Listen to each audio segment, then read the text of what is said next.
Bonjour tout le monde, on se retrouve pour parler immobilier.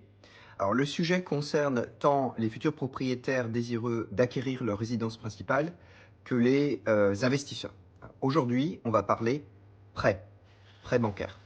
La question centrale, c'est quand aborder ce sujet avec votre banque. Alors, vous pourrez officiellement demander un emprunt bancaire auprès de votre banque lorsque le compromis sera signé. Ceci dit, vous ne devez pas attendre la signature du compromis pour contacter votre banque, et ce pour un certain nombre de raisons que je vais vous expliquer. Alors d'abord, et c'est une question de bon sens, le vendeur va vouloir s'assurer que vous avez les moyens financiers d'acheter son bien. Le vendeur, lui, il veut vendre et il veut vendre vite. Donc, et si en plus vous avez de la concurrence, hein, que plusieurs personnes sont intéressées par le bien, eh bien, le vendeur aura plutôt tendance à privilégier l'acheteur qui présente des garanties financières les plus solides.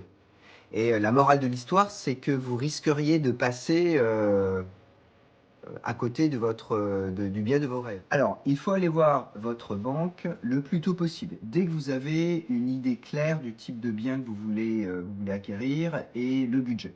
Et ce, même avant d'aller voir le vendeur ou l'agent immobilier qui s'occupe de son bien.